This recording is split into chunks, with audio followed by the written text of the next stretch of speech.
Coffee Talk. That's what's coming up on the Art of Bombing, episode 184.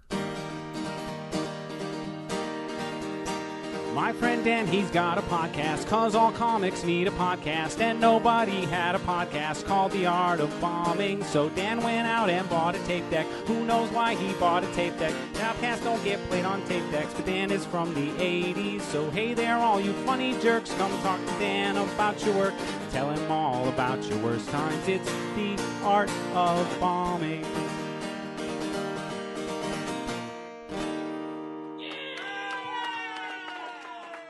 Welcome to a brand new episode of The Art of Bombing. Dan Bublitz Jr. here with you on Tuesday, January 5th, 2021. That's right, it is the first episode of the new year. And today I am joined by Zack Lyman, and we had a great conversation. We talked about comedy festivals and marketing yourself and a whole bunch of other stuff. It was a great conversation, so that's what's coming up on today's episode. Before we get to that, let's handle a little bit of business we got to take care of. If you're on the Facebook page, or if you get the newsletter, which came out yesterday, and if you don't get the newsletter, you can sign up for the newsletter at artofbombingpod.com/contact. But if you're on either of those things, and you probably heard that we're doing a contest called March Bombness in the spirit of March Madness. We're on the search for the ultimate bombing story. It's a contest where it'll be, like I said, the March Madness style. It'll be a tournament bracket situation where the worst bombing stories will go head to head, and the listeners will get to vote to see who wins. And ultimately, the ultimate winner will win a $50 gift card, and they'll be able to be a guest on the podcast to talk about that particular bomb. So that's pretty cool. There's two ways that you can register and find out more about this contest. And just a heads up, if you've already been a guest on the podcast, you're not eligible. This is for comics that have not been on the podcast yet. So, if you're eligible, all you need to do is go to artofbombingpod.com/contest, and you can either fill out the form, or if you want to be more fun with it and you want to tell the story yourself and have that audio played on a future episode, you can call the Art of Bombing Bomb Squad hotline and leave a voice message. The number for that is 651-212-5376. Now, just keep in mind, it is a voice recording. It's going to go right to voicemail, and you only have 3 minutes. So if your story is longer than 3 minutes, you're going to need to call back, because like I said, there's only 3 minutes. So make sure you keep that in mind when you're recording it. And if you call in, be sure to say your name and where you're from, and then tell your story. And like I said, we're going to have a fun contest. It's going to be a pretty cool thing. Another thing we're doing is I'm looking to see what your favorite episode of the podcast was. And you can fill out the best of form by going to artofbombing.com/best of form and fill that out. Give us a little feedback. We would appreciate it. And I think just about done with all of the business here. And again, now, this is a new year, and because it is a new year, and I made this announcement last week, we are part of Dead and Mellow. We are just a little behind on that, though. We're going to make the full transition this week. So next week's episode will be fully under the Dead and Mellow banner. What does that mean? It doesn't really mean a whole lot to you guys. Nothing should change on your end. It's just, I'm going to be part of a network, and I'm going to have more resources to hopefully help grow the podcast. But that transition should be coming in the next week or so. Make sure you go check out our YouTube channel, Art of Bombing Podcast. I am releasing clips with bombing stories from the comedians from the podcast. So there's a lot of great stories. If you want to just check out the bombing stories, you can go do that. Look for the bomb drops. I'm doing some other stories as well with that. I've also been kicking around the idea of bringing back the Between Bombs mini episodes. If you're interested in that, if you're interested in those podcasts and you'd like something covered on those mini episodes, shoot me an email to the artofbombingpod@gmail.com with a suggestion of what you'd like covered, or you can hit us up on Facebook Messenger or tweet at us, Art of Bombing Pod. Any of those methods are a good way to let us know what you want me to talk about on the Between Bombs mini episodes. And if you're an avid fan of the show, you probably know what those are. If you're not an avid fan of the show and you have not listened to a Between the Bombs episode, last year, end of 2018, early 2019, I was doing mini episodes where I was doing comedy tips. I did like 6 episodes and then kind of let it fall to the wayside. Or I should say the wayside. I don't know. Is it wayside or wayside? I really don't know. But either way, I only did 6 episodes, and I'm thinking about bringing it back on a more regular situation. So that's what that is all about. There's some great episodes. We did one on producing live shows, putting together EPKs. We did one on goals, being positive, a whole bunch of different things. I think most of those are available at the website, artofbombingpod.com, or you can go to our YouTube, and there's some videos of those as well. So check those out. All right, like I said, I think the last thing I want to talk about is it is 2021, which means 2020 wrapped up, and I did the big Facebook post with the most downloaded episodes of 2020. I'm not going to go through that whole top 10 list here. I'm just going to name the top 3 on here. If you want to see the rest of the list, go to our Facebook page. But coming in number 1 for 2020 was Brian McDaniel, which great episode. And if you remember, if you've listened to that episode, or if you've seen the pictures, Brian and I look like we could be brothers. We look very similar.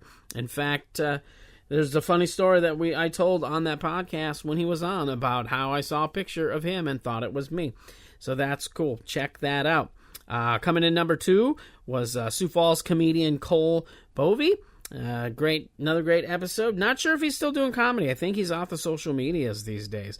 And then number 3 was Eric Helwig, a.k.a. Death. That was another fun episode. And so those are the top 3. I did a whole top 10. Those are available, like I said, on the Facebook page. All right, now, everything else for the Art of Bombing, you need to go to the artofbombingpod.com, subscribe, make sure you are liking and sharing our content on social media. I'd appreciate it if you'd leave a 5-star rating and a review wherever you listen to this podcast, although I think you can only leave the reviews on Apple Podcasts and Podchaser. So if you use either of those, I could appreciate a review. That would be awesome of you. All right, I think that's going to do it for this little intro of me being all... All right, that's enough of that BS, right? All right, let's get into this episode. Here's my conversation with Zach. Enjoy! And now, it's time for the stand-up soundbite. I one time got a car towed, and this is why I got towed. I lost the keys, and I just said, I just left it there. And you're like, where's Zach? And I'm like, somewhere in Goodyear. Somewhere. Another reason I didn't go back is because I was like, I don't know, which street was it? Which abandoned house did I leave this in front of? And then I got a letter, and it was very aggressive. I don't know if you've ever gotten a letter from the police when they're like, hey, we got your car. It'll be $347 to get it out. And I was like, no. That's your car now. A gift.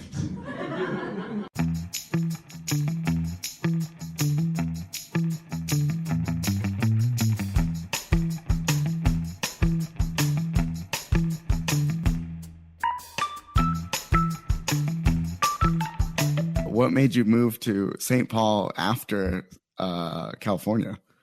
Well, I'd moved back to South Dakota for a little while.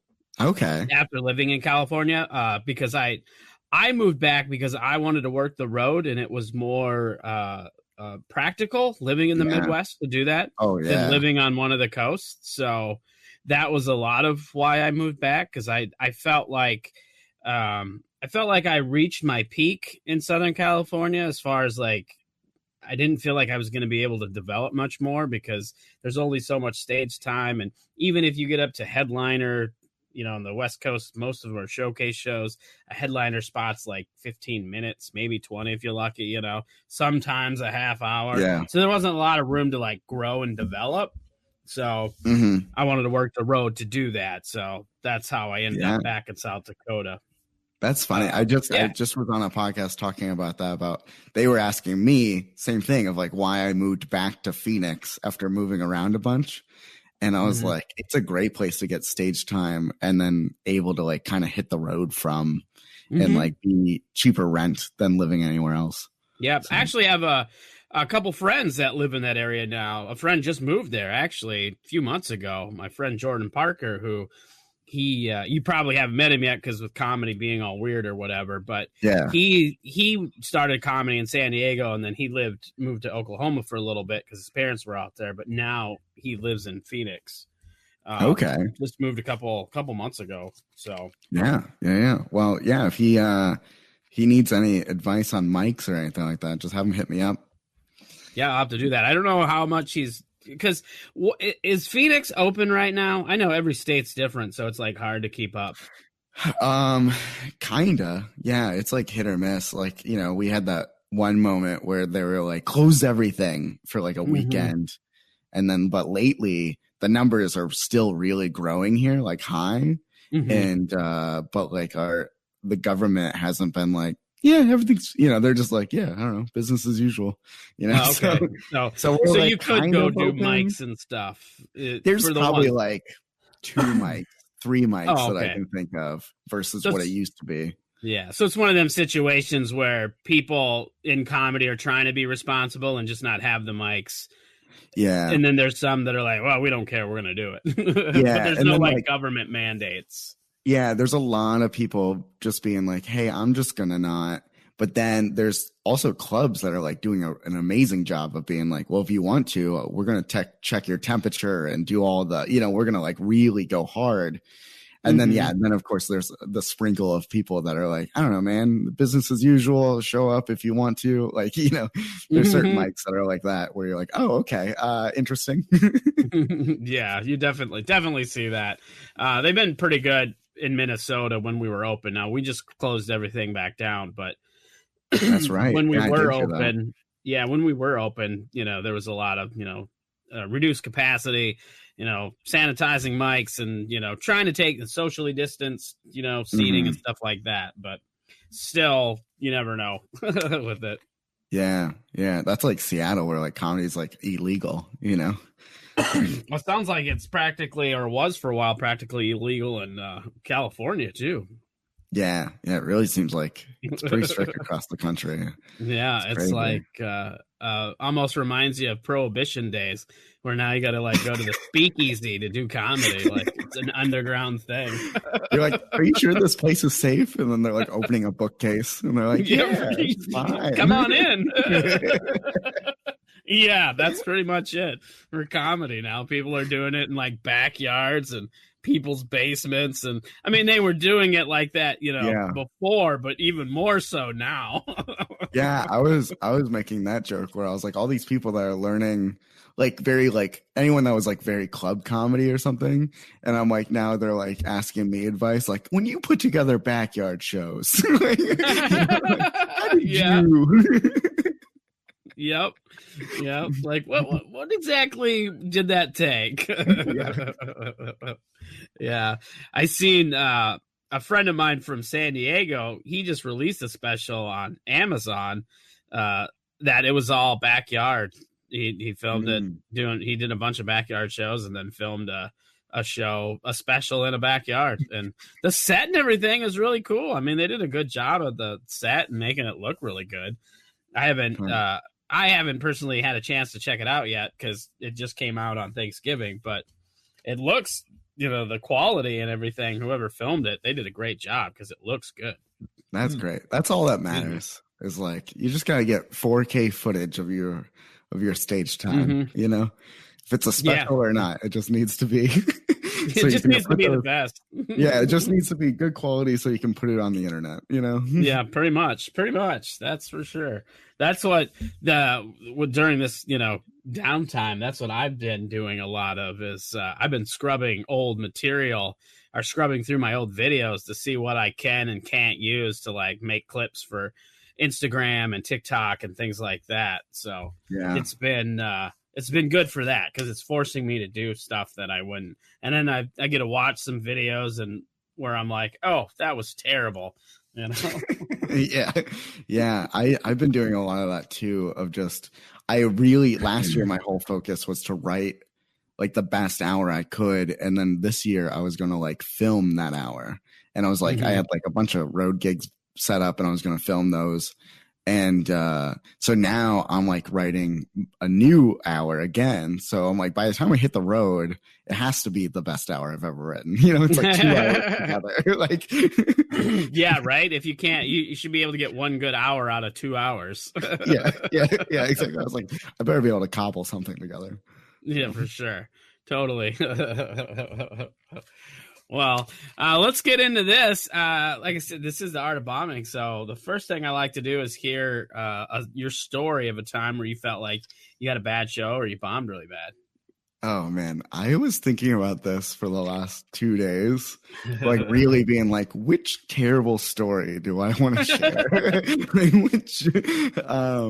And it occurred to me today, like one that I like really buried in my memory was I was traveling and I was in Louisville, Kentucky, and it was the first time I've ever done stand up there.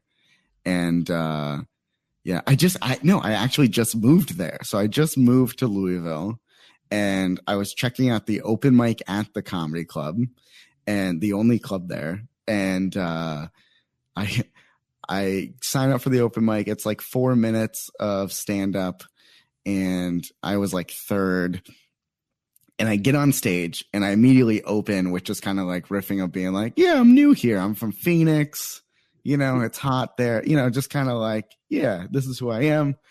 And then I moved into a bit talking about how like I really liked that, like in Phoenix, when we build freeways, we hire like teams, you know, and we have engineers. But like in Louisville, they're just like, yeah, anyone with a truck can just come help us put together the freeway. And as soon as I like get into the idea of like making fun of their freeways, a lady stood up and started being like, fuck you, this is terrible, you can't say this, you know, and like very aggressively being like, no, you know. And I was like, and then they're booing at me, and I was being booed and heckled, and I'm like 1 minute into stand up. And so I'm 1 minute in, and then by minute 3, it's just like complete chaos to the point that I was like, yep, I'm done. And I just like put the mic in. But then I had to like, then I like didn't want to leave right away and be that guy. So I just kind of like hung out for a minute and I watched the host go up and be like, that was the worst stand up I've ever seen in my life. Oh, geez. He told me he looked me in the eyes and said, you should go kill yourself after this. Wow. What a jerk.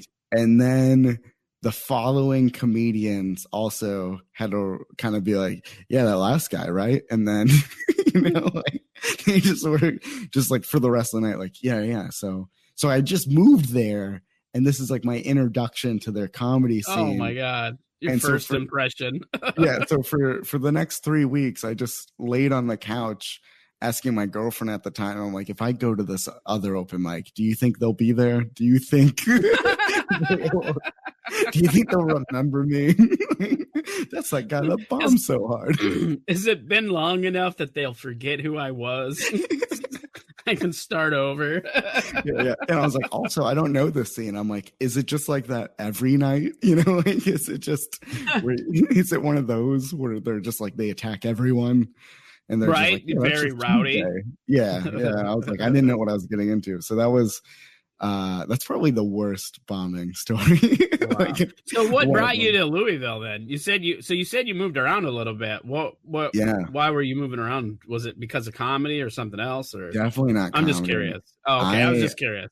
Yeah, I was following my girlfriend at the time. I was in a long-term relationship with her, and funny enough, I was working at a company. And when I was like talking to them about like me kind of like leaving and being like, yeah, I'm thinking of moving. They were like, well, we're actually opening a location there. We'll give you a promotion if you move.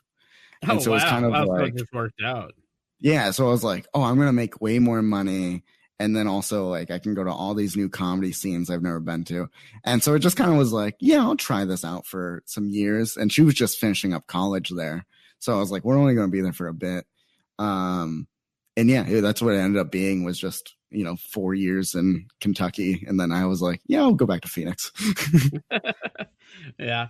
That's kind of, that's what brought me to San Diego, was I was in a relationship, and she wanted to move back because she grew up there. So, she had family and stuff there, and that's kind of how I got. And I was glad I was, because I was already thinking about moving to California, like to move to LA and be a comedian, all this stuff. Like I remember thinking, like, after 6 months of comedy, being in comedy, I'm like, yeah, I'm ready to go to LA and make it big, And then I ended up in San Diego, and just watching some of the guys in San Diego, I went, before I actually did an open mic, I just went and watched some shows and some of the open mics, and I was like, yeah, I suck.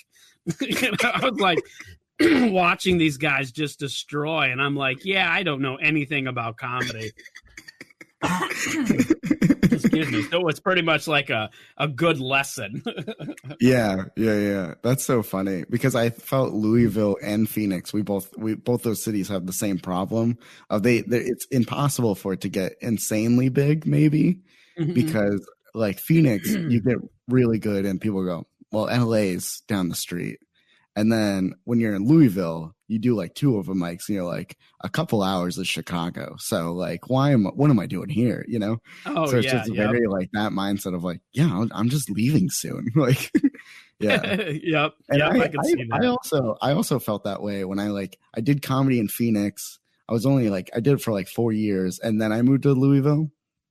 And when I moved to Louisville, it was like a real wake up call of like just different sense of humor. Like in Phoenix at that time was very like dark humor and very dark, edgy stuff. And then like Louisville was very more like family friendly, kind of like club comedy, like quick to the jokes, not so spending so much time being like alty, long story form or out of the box or something.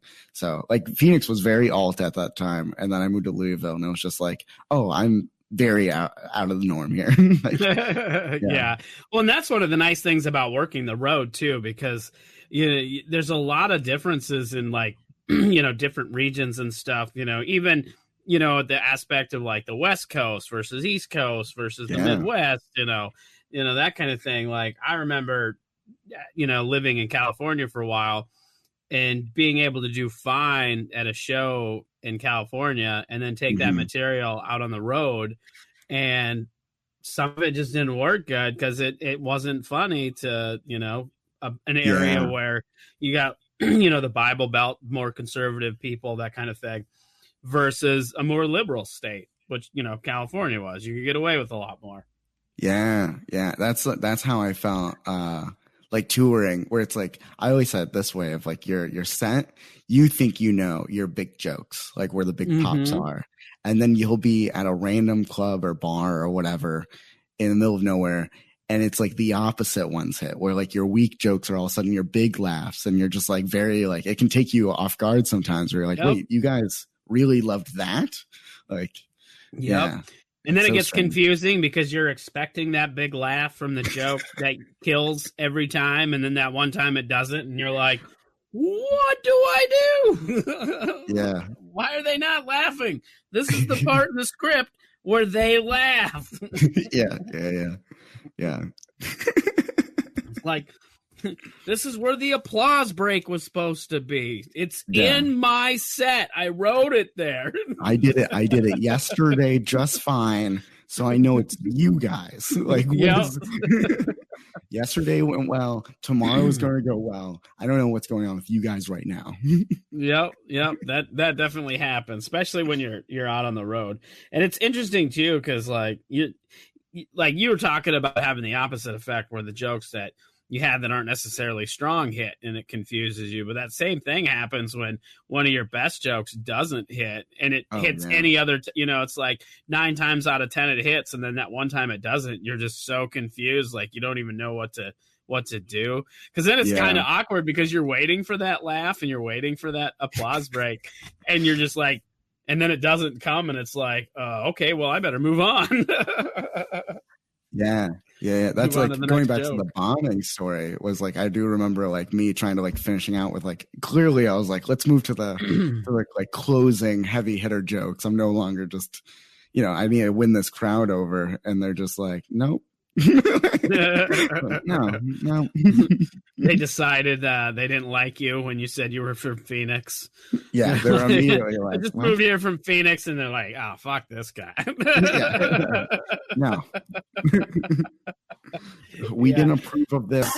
It's Is funny it too how late to people bring it back? get kind of territorial about like stupid things like that. Like how like you can, if you say you just moved from somewhere, people are like, well, you're not from here, you're an outsider, so they automatically dismiss you. Yeah, there's a lot of that. I have because like when I like go on tour or stuff, I will check like online and see if there's like, if I'm a day early for a show, there's an open mic, I'll pop into an open mic.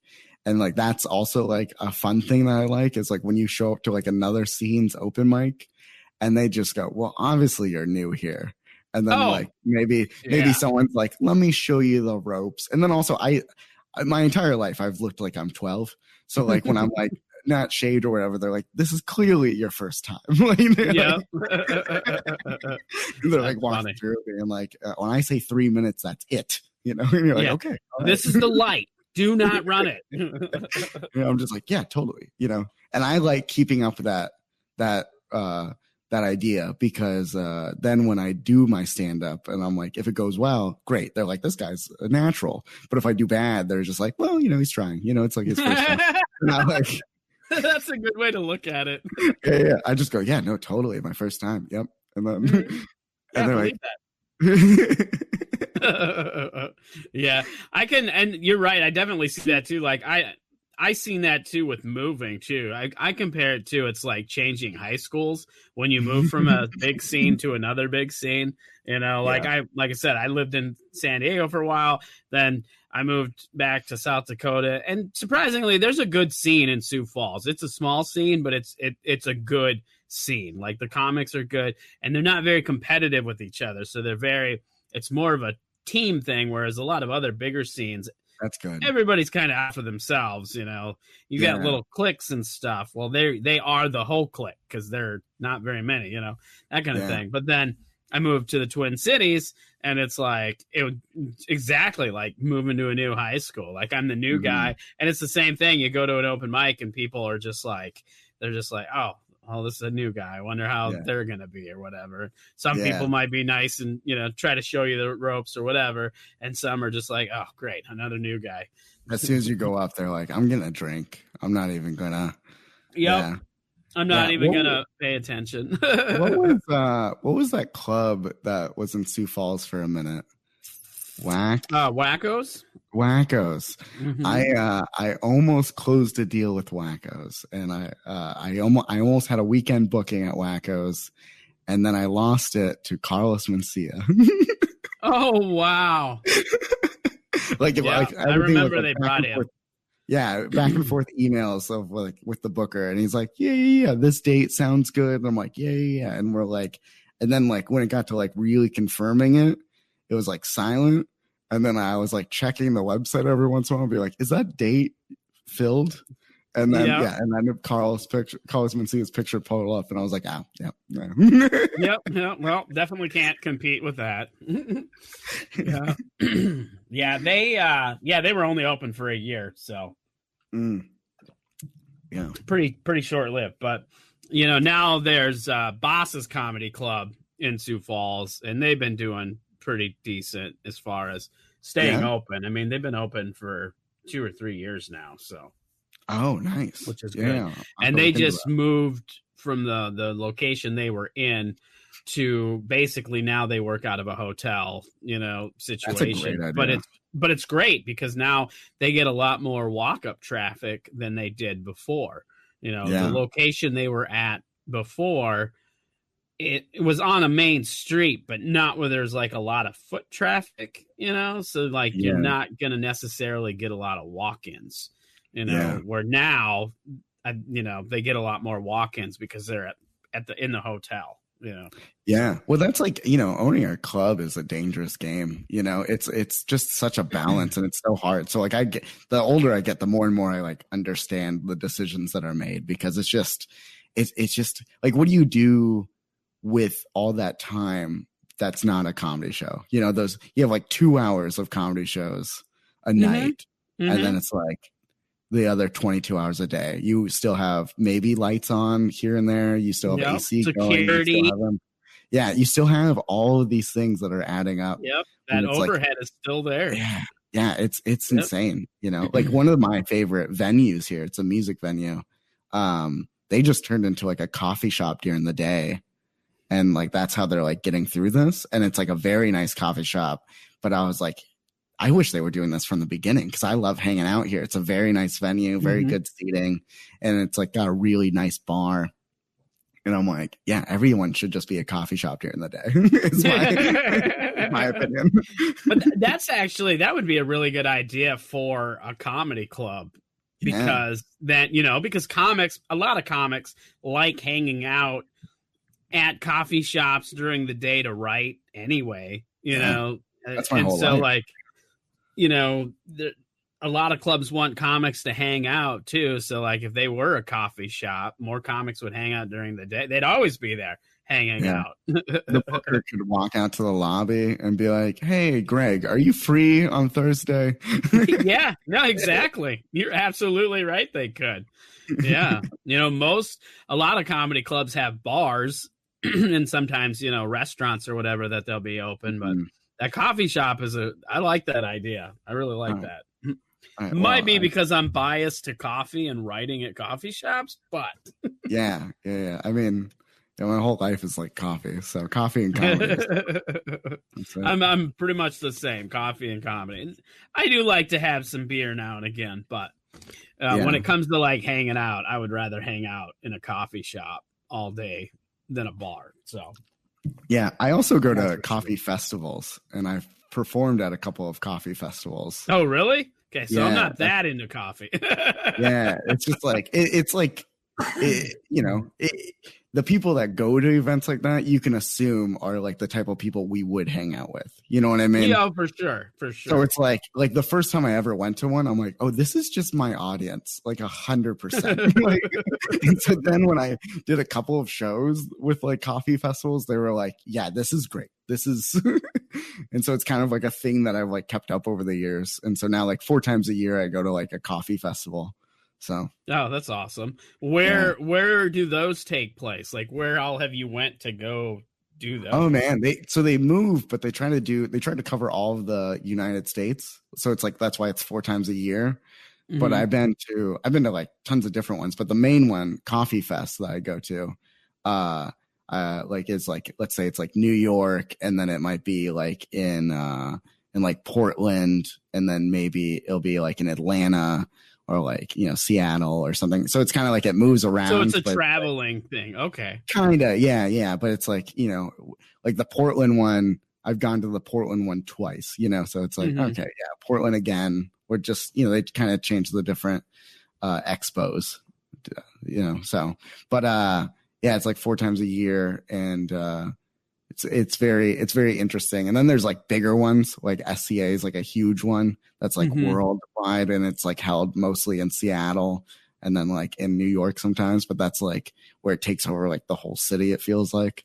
Oh, so, wow. It's like those are like SCA is like massive. So I'm sure. Yeah, because I suppose that's where a lot of like people that are in that industry are going to try to either sell their coffee or look for new coffee, like that kind of thing. Equipment and things like that. Equipment is big. And so like SCA is like people from around the world being like, here's my roaster that we build in Turkey. Let me show you it here, and it's stuff like that. So it's like very like high end, like everything you possibly need. Like Dutch Brothers is going there, Black Rifle is going there. All these like major coffee companies are like hanging around at SCA. So, that's cool. And you said you got to perform at a couple of them. Did you just reach out to the people and say, hey, I'm a comedian and I'm going to be there? Or? I become good friends with like the people that run Coffee Fest. So it's kind of like, at first I was just like, I was speaking there and I was doing like speaking engagements about like marketing and like how to grow your Instagram or, like things like that. And just being like fun with it. And I'm like, yeah, but it's not like stand up, So like, I was like trying to like ease into the idea of like, yeah, you have these after hour parties or like you have these side events that are like happening at night where like all the baristas go to like this one bar or all the, so I was like, how do I get involved with that more? And so the last couple of coffee fests were like almost like trial runs of that, where it's like, okay, we're going to have this latte art competition where tons of people are going to come and it's for like a good amount of money they're going to win. So, like everyone's involved. And then we're going to have a couple rounds and then a break where we're going to have stand up. And then it's going to go back to a couple of rounds. And I really liked that one. That one was great because you already have everyone in one place doing the thing. And then they just have to look to their left where I'm on a stage. And then it's just like I do stand up and then it's like, all right. And I did like 25 minutes or something, 20 or 30 minutes. And there was like a host and it was great. It was great. And then the other one was like kind of like an after party thing too, where it was just like at a coffee shop after hours. And there was just like everyone hanging out, having a party. And then they're like, yeah, live comedy. Here you go. So right on. Now, with you said you were doing some speaking engagements as far as like marketing and stuff goes. Excuse me, my voice is being weird. Have you ever like, do you do that a lot? Like speaking engagements for marketing and things like that? And have you mixed humor in with that? Yeah. It's very much like I give hard advice about like, these are things that are extremely important and let me get that across. And then I'm like, and then I like say a topic and then I'll tell like a story that's usually fun or funny or whatever. And it's a story that relates to that I like did something in marketing that relates to that. Because like in the last, my day job for the last like 10 years has basically been in marketing on and off. So, so it's like, just kind of applying that. And then like I started speaking at Coffee Fest for a job that I was working at. And then I left that job and I was like, can I still speak here? And they're like, yeah, that's great. So like when I became like full-time comedian, they were like, yeah, of course. You still know things. So yeah, that's awesome. Yeah, because that's something I find marketing very interesting. I'm actually going to school. I'm about to graduate with my associate's degree in marketing because it was something. Well, thank you. That's something I realized very valuable to know marketing when it comes to comedy, and a lot of comics. I feel like they're missing out by not knowing that because you have to be able to market yourself and not just to like. Oh, go ahead.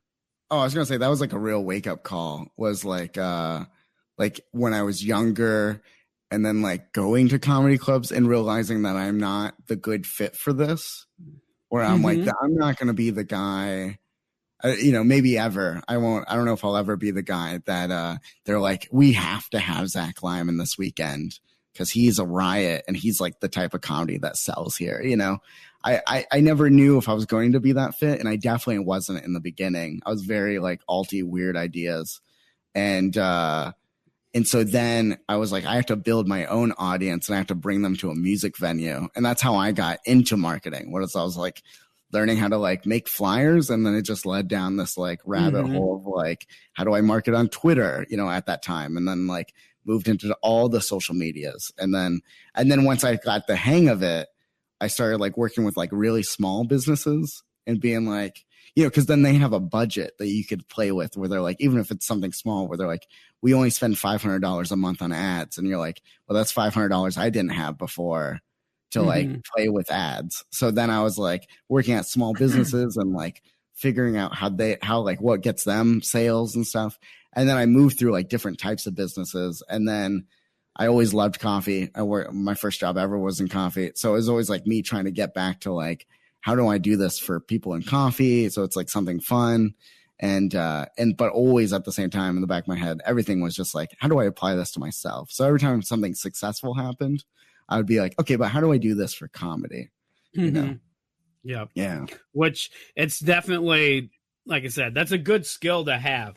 because like I said, a lot of comics don't realize how important that is. And and not just with marketing, but like other skills that you might have, you know what I mean? Like, there's so many things that you may have skills in your everyday life from like day jobs that can be applied to comedy in some sort of way, like you could be a business manager, where you have to do accounting and things like that. And it's like, well, that can apply to comedy because 100%. You need to, you got to know business, things like that. Like even a random one that I never thought about was when I started working at these like more corporate-y jobs, was like learning how to properly send emails. Like really huge. Communicate through email and like not wasting someone's time and like talking to like big organizations and stuff, and kind of like then seeing like behind the scenes, because then I was working in marketing, so then I'm getting emails from like influencers and I'm seeing how they're pitching themselves and how they're like, what they lay out their emails like and what their graphics and stuff. And I'm like, oh, like my emails for when I'm booking comedy clubs or booking any venue doesn't look this professional. I should really be thinking about that, Yeah. Oh, absolutely. That's professionality in comedy is huge, and it's not just, there's more to being professional than just showing up on time for a show, Yeah. Oh, like yeah. said, like email communication's huge. Yeah. I mean, because it's like really how we communicate. Yeah. Even when, we set this whole thing up to talk, and like our communication before the show, I was like, oh, this is like a real show. This is not like this guy's done it before, Yeah, believe me, I haven't. I hadn't always done it that way. I've come a long way with it, but yeah. And I even think about like, because my show is very like laid back in a lot of ways, my podcast, and I'm like slowly getting like more professional about how I approach things. But it's like me and my friends of like anytime I do their podcast where it's like a text message like be over at 7, like yeah. That's it. Well, and I've had those where I'm definitely do some informal stuff, but it's like, especially with people that I know really well, it can be pretty informal. But then when it's people I don't know, like I've never met you before, so it's like, all right, well, this is how I've been doing it anyway. But part of it's not just about being professional. It was also about getting organized, because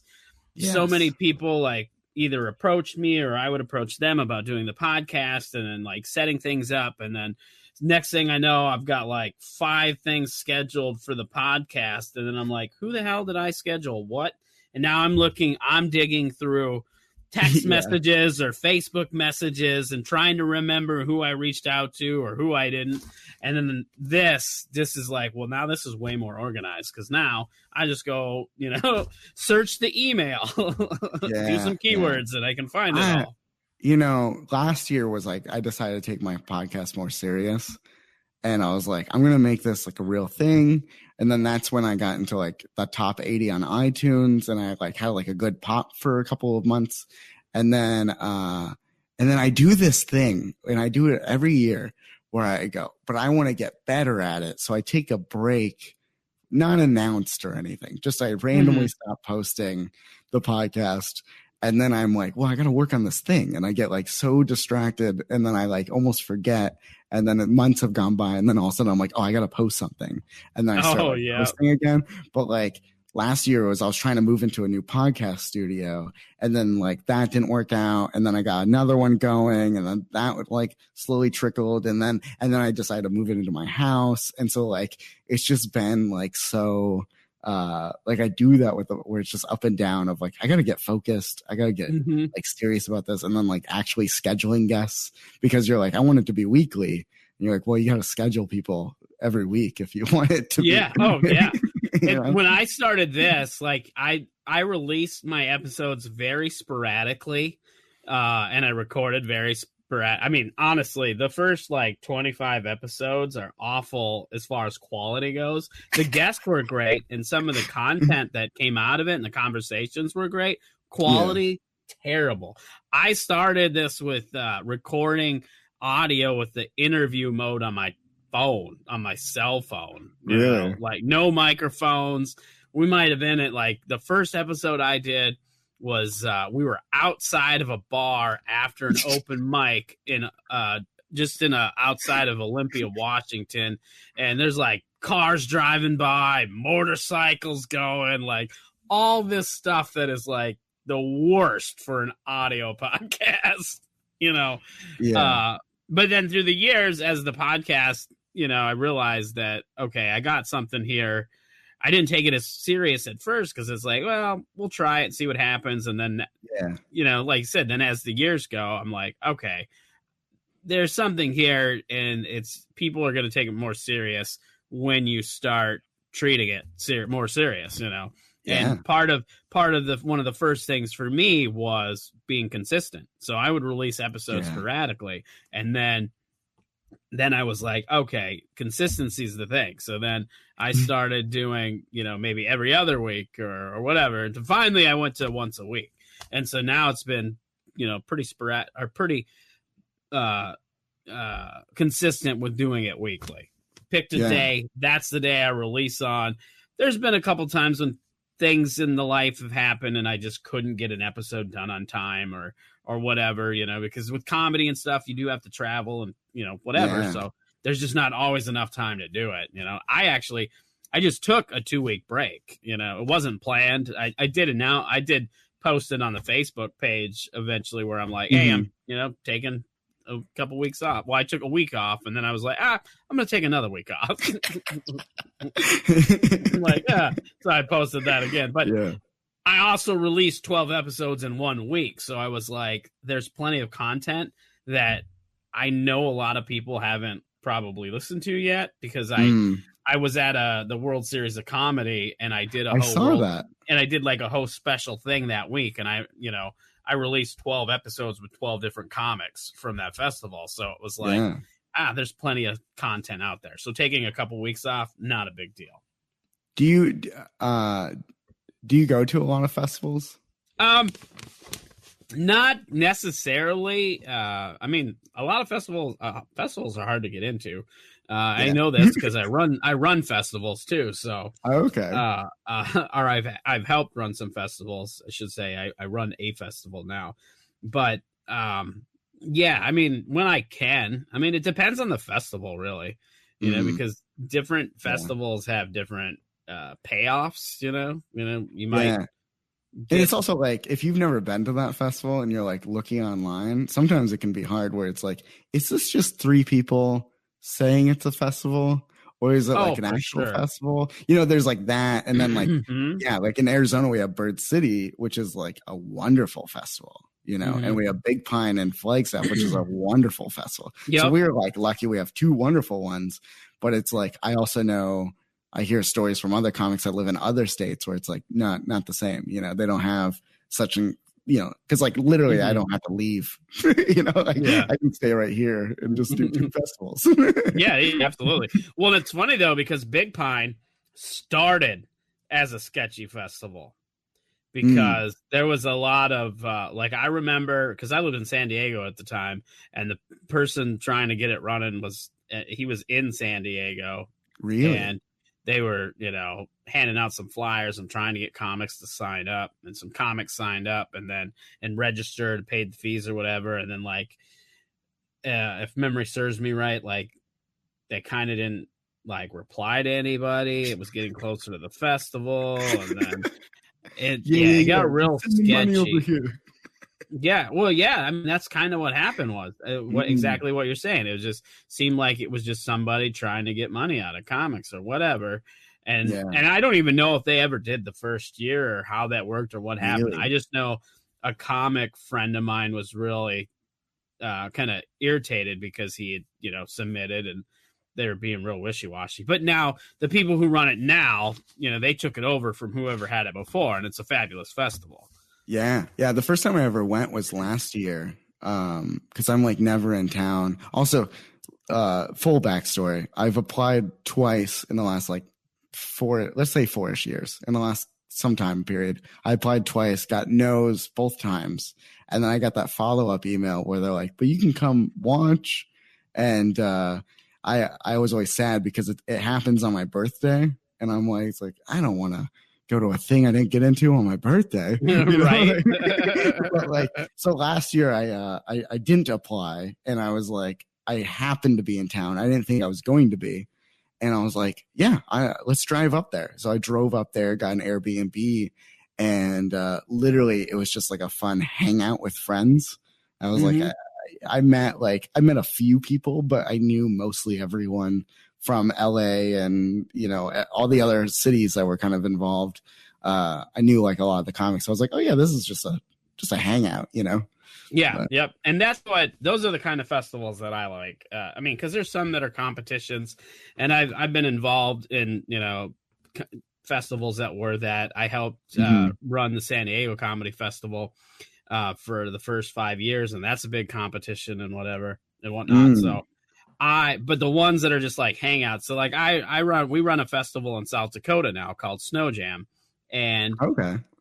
We're, it's not a contest. It's basically a weekend party is what it is. We bring in like 30 different comics, and we're raising money for the Special Olympics. So it's also a charity event. Nice. And we just have a good time for 3 days. That's what I like about it, because it's exactly what you said. It's like a 3-day hang with a bunch of people. That's what I want to be involved with. Cause like, that's me. Like, I'm not here to like win. I'm here to and that it alleviates pressure too. Like because that's one of the things I noticed with San Diego when I was involved in that festival, is that comics would come, but there wasn't a lot of, unless they already knew each other from their own scenes, there wasn't necessarily a lot of camaraderie, because it was like, oh, these guys are my, these people are this is my competition. I don't want to hang out with them. I'm here to win, not to hang out and have fun. And then, so it kind of, I don't know, puts a weird energy out there. And I didn't like that. So like festivals like that, where it's like, just go hang out. Yeah. Have a good time. That's what I want. I want to like casually meet other people and be like, oh, we're all like-minded. We all like comedy. We just had, now we're at these other, do you guys do it at like one venue, or is it like multiple venues? We do ours. We did at multiple venues. We usually have like 3 or 4 venues that we do it, because we did like 6 to 8 shows over 3 days. So nice. A lot of times we do 2 shows a night, but we would do 1 show at one venue and 1 show at another. But it was usually the same 2 or 3 venues throughout the whole weekend. That's cool. We just kind of rotate it. And it works. It seems to work out good. And people that have come to the festival and have done it have had a good time. And that's why I know, like, when I submit to festivals and I don't get in, I don't get, sure, it's upsetting to get a rejection, but I'm like, I get it. Because I run a festival. I often joke. I'm like, I don't think I'd get into my own festival. Like, like some of these people that we've had, and I'm like, I don't think I'd get in. If I submitted to this. So I totally get not getting into another one. But I've done comedy long enough. Do more. I'm trying to, like, I've done comedy long enough where it's like, when I don't get into a festival, I'm like, I was probably not a good fit. Cause like, I know I'm like my own weird type of comedy. So it's like, it probably there was something about me that they're like, not what we're looking for, which is fine. Well, and that's another thing that I think a lot of comics don't realize, is that, yes, in a perfect world, it's about being the funniest, but that's not it. Like when festivals producers are putting together a festival and they're bringing in people, and even through submissions and stuff, they have to figure out what is a good fit. It's not just, they have to try to have, they're going to want diversity, and because they're going to want to try to bring in the biggest potential audience that they can. And you're not going to do that having the same 3 people every night, the same kind of comic. It's going to, only a few people are going to be into that. So they got to try to add variety to it. And exactly. Things like that. Cover all the bases of every type of comedy for everyone to enjoy, so they can have, like when you're doing like 6 to 8 shows, it's like, you don't want, you're right. Like, you don't want John Mulaney 6 to 8 times, Yeah. Oh, and especially like with our festival, and I know a lot of other festivals probably do this too, is, we do we sell like 3-day passes too. And that's like our hottest, kind of our hottest seller is that, we do a one price. You can get into all the shows, all the events with this VIP badge. And with that, if we had the same shows every day for 3 days in a row, the value of that is, it deflates the value of having that badge. Yeah. Well, it's why would you come to day 2? You're like, I saw day 1, Yeah, exactly. Oh, this is the same thing I saw yesterday. I guess this was a waste of money or whatever, So, so that's kind of how I look at it, where it's like, you want to have a lot of different stuff going on, because you're going to end up a lot of the people that buy them 3-day passes, for us anyway, have come to a lot of them shows. Like, they're there at every show, so they're seeing something different every time versus, this is the same thing over and over. Granted, there are a few times where you're going to have a stand-up show where one stand-up comic might be on both shows and they see the same set from that one comic, but there's going to be enough of a variety of other comics that it's not the same show. Yeah. Exactly. So, that's fun. Yeah, it definitely helps. But as far as me doing festivals, I'm trying to get out more, but I'm also, I'm trying to be a working comic. And sometimes, it's like, I get why they have submission fees, but I only have so much money. And it's like, which ones do I want to, apply to? And then it's like, oh, if I do get into a festival, that's a weekend of work. I could be making money. Instead, I'm spending money because a lot of festivals don't pay.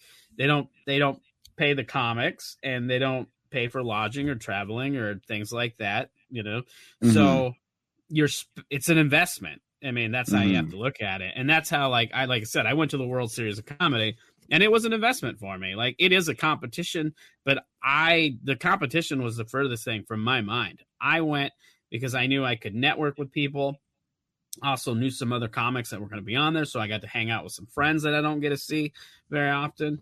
And they had a lot of great like seminars and workshops and industry Q&A panels and stuff. So I was like, all right, I'm going to actually invest in this festival. I'm going to go out there, spend the whole week, regardless of how I do in the competition, and take in all these seminars. And I was able to do stuff with my podcast and all this stuff. So that ended up being a really good investment for me, because it was like, plus there was a ton of bookers, and not just bookers, but like owners of clubs. Like Rick Bronson was there. Okay. You had one of the producers of South by Southwest was there, and nice. All these different things like that. So it was like, it was definitely worth it. So that's how I try to look at a festival and to figure out how's it going to benefate me? Is it a good investment or not? Essentially, Yeah. Or I did the am same. I just looking for a vacation? Which totally at the same time, great. Yeah. Sometimes that's perfect. That's how I looked at going to Big Pine, where I was like, yeah, let's just go hang out, have fun. And it was kind of a vacation. And then at the same time, I brought my podcasting equipment and I recorded like 3 podcast episodes with like some friends that now live in LA that were doing the shows. And it was a great time. But it was like, I was kind of like networking a little bit. I did they had like some like seminars and stuff. So I went to a couple of those, and I was like, this is a side of comedy festivals I don't often think about, because I often am thinking about how can I get in? How can I get on these shows? How can these bookers see me? And I wasn't really thinking of like, how could I make some podcast episodes, network with people, have my friends introduce me to like people that could be important or great people in general. And, so it was very kind of eye-opening of like taking it from a different direction instead of like trying to, because that's how I look at my whole year, is like every weekend is possibly a gig. Oh yeah, absolutely. Absolutely. This is a potential weekend I could be making money for sure. Yeah. I'm kind of the same. That's why I'm very, I basically say I'm going to spend X amount of dollars on submitting to festivals, and it's not a lot. And I kind of, I basically try to do my research to see how it'll benefit if I get in and go, that kind of thing, because the one thing I've realized, especially now, like after doing the World Series of Comedy, and I've did other festivals and I've had, the seminars are really good, but I never really like took them in because a lot of those festivals I was working. So it was like, there were festivals that I was helping with. So I couldn't really like take in the seminars and their benefit. And they're very beneficial. I mean, like I said, I've been doing comedy a little over 10 years and they were very eye-opening and very informative. Even where I was in comedy, I was like, wow, I'm glad I came and did this. Interesting. Yeah.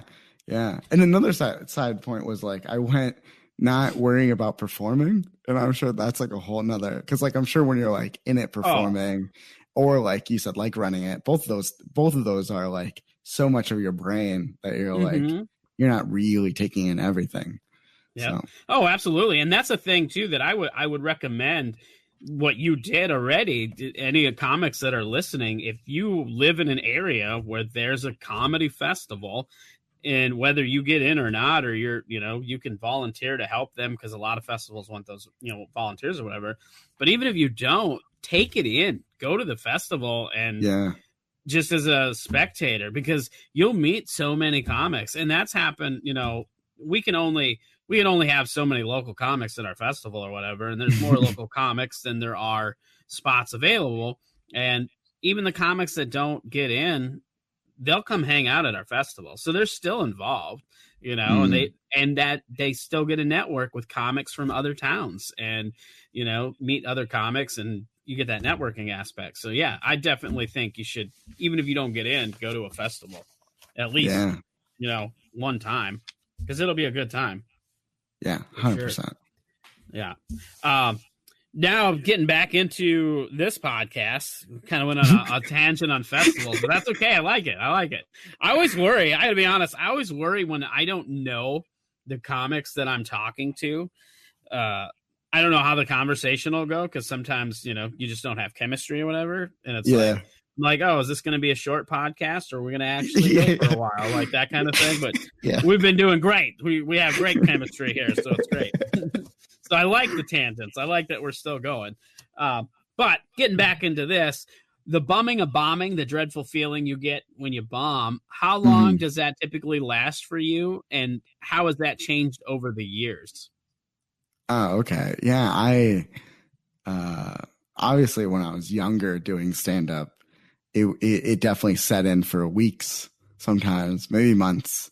Like, and I mean that isn't like the story I told today, that affected me 100% for a month easily, when I was very much questioning going to open mics again, going out, I was afraid to leave my house for a month. That's like a very traumatizing bombing. But even when I was younger and you get like a guy that heckles you and and you can clearly see that the crowd agrees with him.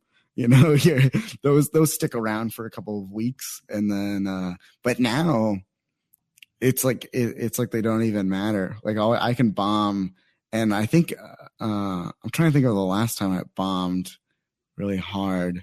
I think the last time I bombed really hard, I still thought it was fun, and I was like, and it was just kind of like, it's just so casual. So like they, basically the next day, I'm not even really thinking about it. Maybe for the day or two, but not after that.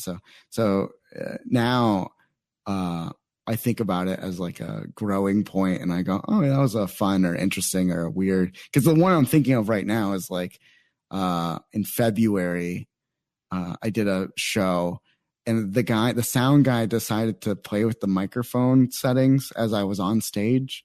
And he was just he added like reverb for like a second or something. Like it was very like, he didn't know what he was doing or something. And he like tried to get it back. And then I had like a little bit of banter with him. And I thought it was really fun bantering with him. He was like talking back to me, but not over a microphone. And, but the crowd was just kind of like, this is like, they were upset that they're like, how unprofessional about this microphone. Yeah. And so the crowd kind of was like just out of it. And then like, I couldn't really get them back after that. They were just kind of like, and it was just a very okay bombing, you know? And, but I walked away from that being like, that was a weird, fun experience. It was different. It took me out of my brain for a minute. Mm-hmm. Well, sometimes too, I feel, I don't know how it is for you, but I feel like when you are bombing and you know it, sometimes it's best just to have fun with it. Yeah. You know, and just make the best of it for you. Yeah. I used to do this thing where like if I lost them and I knew I was bombing, I was like, how far deep can I dig this hole? And I used to just go that approach where I was like very against them, where I was like, no, I'm going to dig it deeper. You really don't like that? I have a joke that's even worse than that. You know, and I'd like really go in and then at some turning point where I was like, that's not the right approach. It's not me versus them. We're all here to have fun, you know? Mm-hmm. And so later in life, it became like, more of like, how can I dig out of this in a fun way though, without just pulling the parachute or the closing joke that I've had for 5 years. Like you know, let's feel out the room. Like what is it that you don't like? Was it the microphone thing, or was it something I said, or, you know, or even like a fun thing I've done recently where like I was in the middle of a joke in Tucson and I was like, you know what? I don't think you guys are liking this. And I just stopped and I was like, I don't think this is for you guys. And there was like a little bit of laughter. And I go, you know what? I'm going to get off this stage and we're going to come back up and let's just start over. And I'm like halfway through my set and they're like, okay, you know, and then I'm like, I need you guys to like clap, you know? And so then I laughed and then I like came back and then I just like did like a summary of each joke that I did. I was like, you know, I'm Zack, like just like literally starting from beginning, just slowly moving through, getting back to where I was. And it like totally just brought the room back, you know, really like woke them up. And they're like, that's not what we expected. You know, and I'm like, so I'm trying to like do things like that more of just like, you know, like what's an interesting in the moment now thing. Yeah. And that's huge. I think being in the moment, that's something I've definitely been trying to emphasize on myself is trying to be more in the moment when I'm on stage, you know, be present, you know, and try to make it an experience for that audience. Yeah. I got very ill about over a year ago now, and I couldn't do stand up for a bit. And so I was going to shows knowing that I physically couldn't perform because I was ill. And it was like a real wake up call of like being like in comedy and being like around comedy. And it made me really think more about like being in my now and being like present in these jokes. And like reading the room more. And so like in the last year, I've kind of like, that's been like a main focus for me too, is just like growing on that of sure, I can hit the punchlines, but like, how do I really bring this to like an entertaining show? Mm-hmm. So, yeah. Yep. Well, and then when you do have a bad set, what do you do to try to analyze, to figure out what happened and how you can prevent it or get better? Yeah. What I do is like, so I record all my sets on my phone anyways. So I'm always listening back. And then what I started doing is in my notebook, I'll write my set list and then I draw a line and then I put the word notes and then I save the second half of the page for notes. And so when I'm going back and listening to my set list, I'll write down not always notes about the show, but like 1 minute in, someone dropped a plate, you know, 2 minutes in, a microphone issue. I write in like interesting things or like listening to how do I feel like I'm in it? Do I feel like I'm phoning this in? Do I, you know, I'm like visiting all the signs as an audience member and I'm no longer like just critiquing the jokes.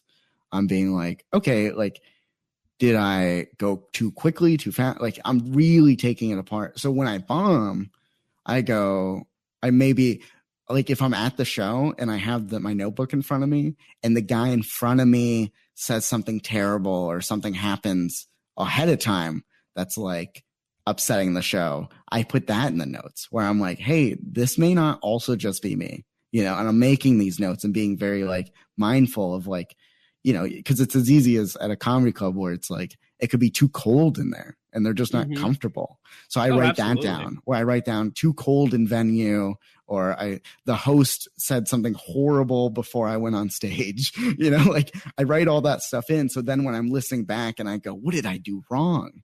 I'm also going, oh yeah, the host brought me on stage with a really terrible introduction that I had to work out of, and maybe I worked out of it in the wrong way. Maybe I took the wrong approach right away, or kind of like listening to like, oh, they really liked that silly joke, and then I ignored that and still just went into stories and didn't do more silly whatever, like I pay attention to the approaches I take after, and and often like, do I sound angry, or like I'm like reminded that these people don't know me, so like they don't know if I'm being playfully angry or playfully anything, they don't know my personality, so I'm like always taking that into note too when I'm looking over a bombing.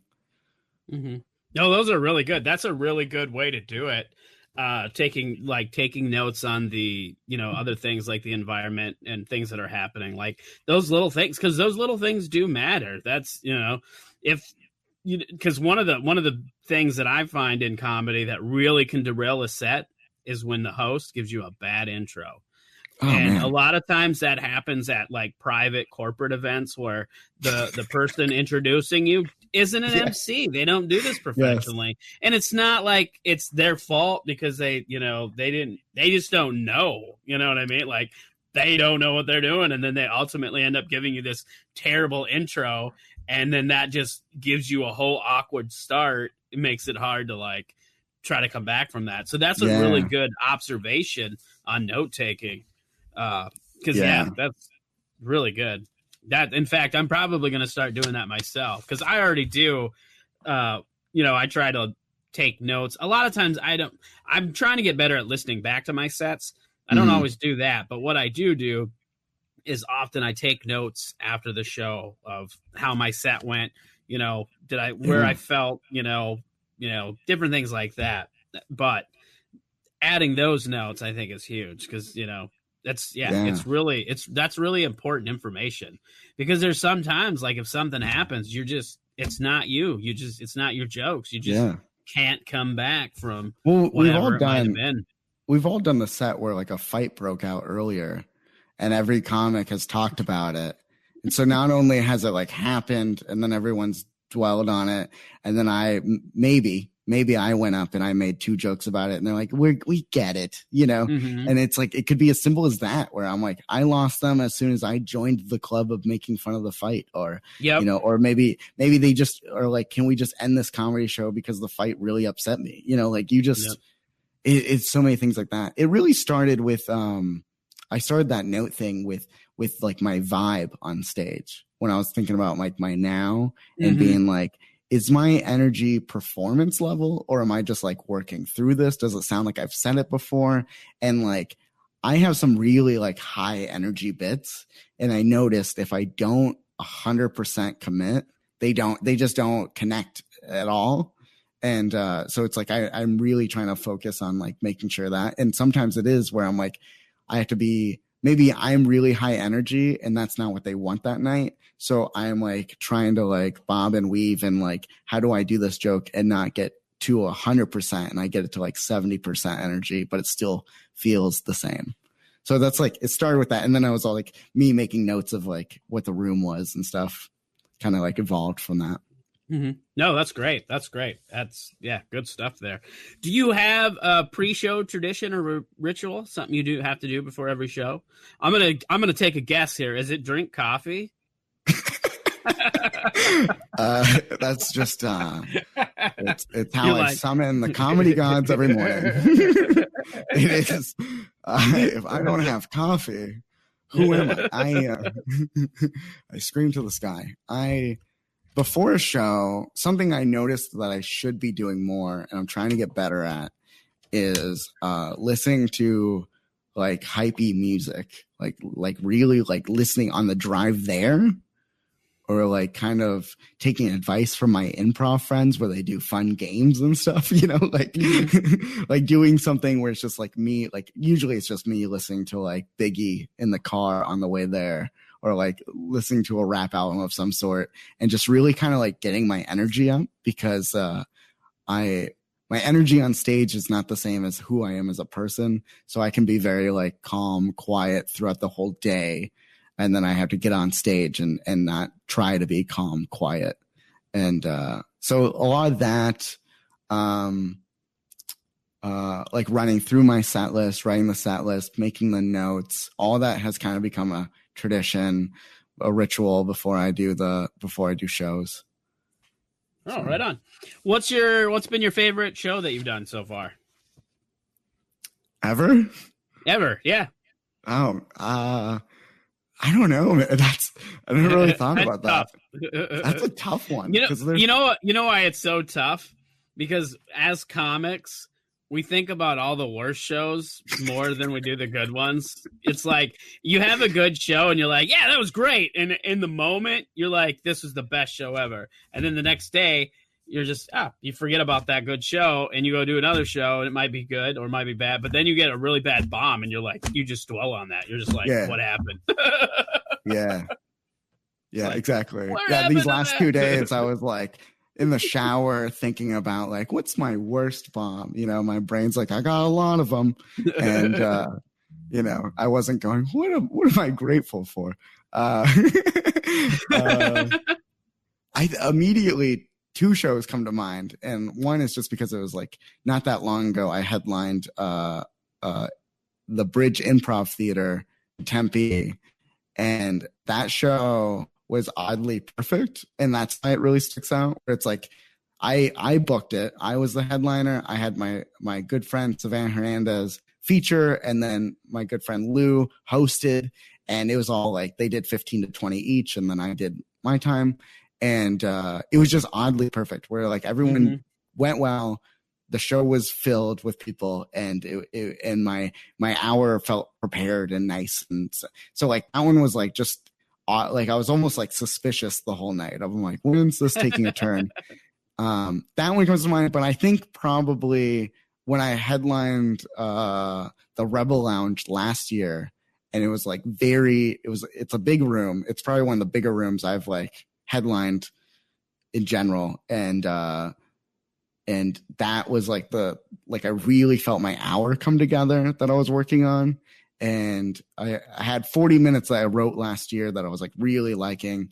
And everyone on the show did great. And it was just, and we sold out of merch and every end of it was perfect. Like it was just like if it was a movie, it would have ended with a high five and credits rolling, it was great. Mm-hmm. Oh, that's awesome. That's beautiful. Those are the shows we need to try to dwell on more.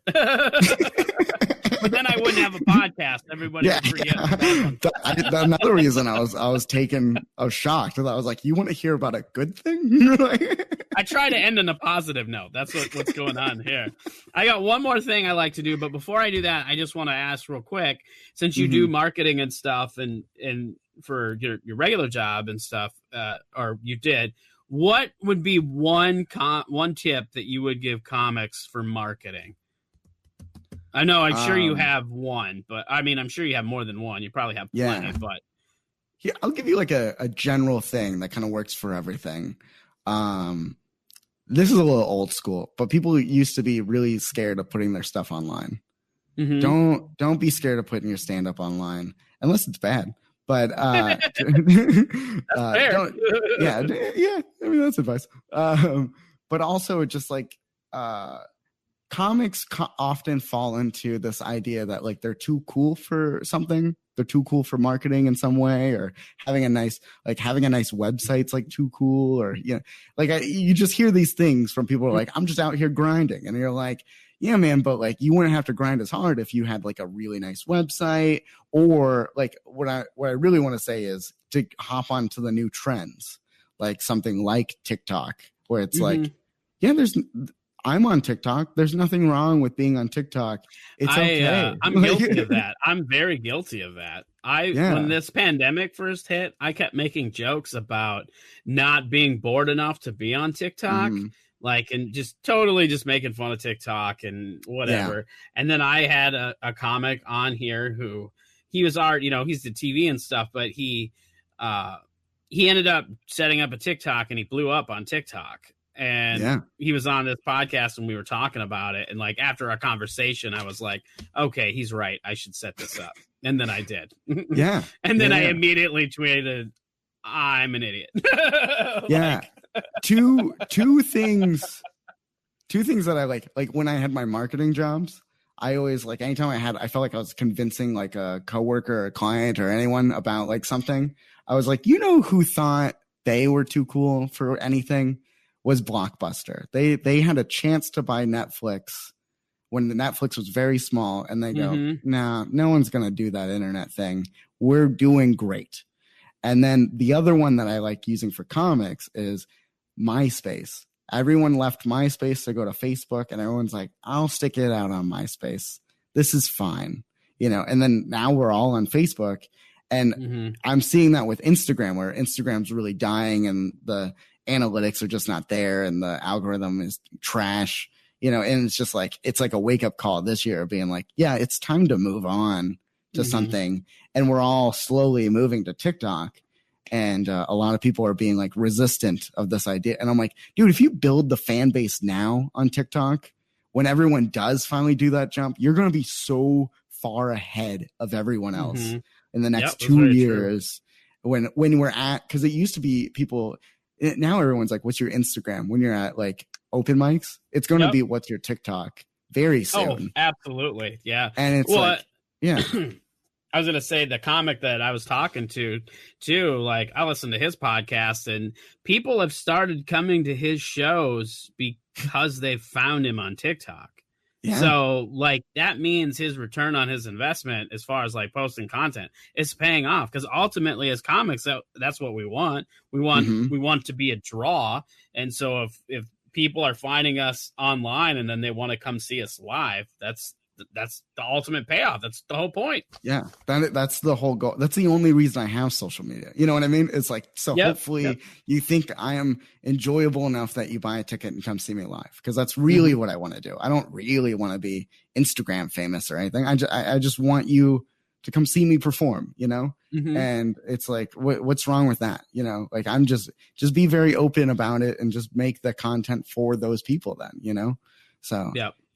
It's funny to me that like we're watching this happen in history over and over again, and people are still like, yeah, but I'm just gonna hang out. You know, that history repeats itself, they say. yeah, 100%. And it definitely, you can definitely see it. All right. Well, the last thing I like to do a fun thing called pick a number. You're gonna pick a number between 1 and 20, and I'm gonna ask you a corresponding question. It may be comedy related, or it may not. Okay. 16. 16. All right. On an average, how many times a week do you hurt yourself trying to dance in the shower? Oh man. Just in the week, or are we doing... That's what it says. Just in a week. How many times in a week? Is there? I have a calculator around here. I am in the shower. You know, I'm not a big dancer in the shower, but do I hurt myself getting in the shower? Almost every time. I'm that guy that slides in and I go, I should really put something down there.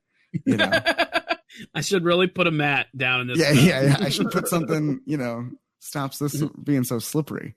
Or a safety handle or something to hold on to. Yeah. But I don't know. Do you do your bits in the shower? I do. I'll do bits in the shower. I'll be like thinking about a joke. I'm always thinking about my bits. Yeah, I'm always like, doing that. And you shower at a friend's house, and he's like, "Is everything okay in there?" And you're like, no, yeah, I'm working on it. Don't worry. It will be better." Oh, fantastic! All right, well, where can people find you? Go ahead and plug your social media.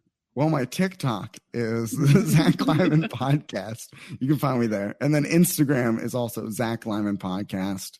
And if you get lost at all, just go to ZackLymanPodcast.com. There's all the stuff you need there. So perfect. All right. Well, thanks for doing this. Yeah. Thank you for having me.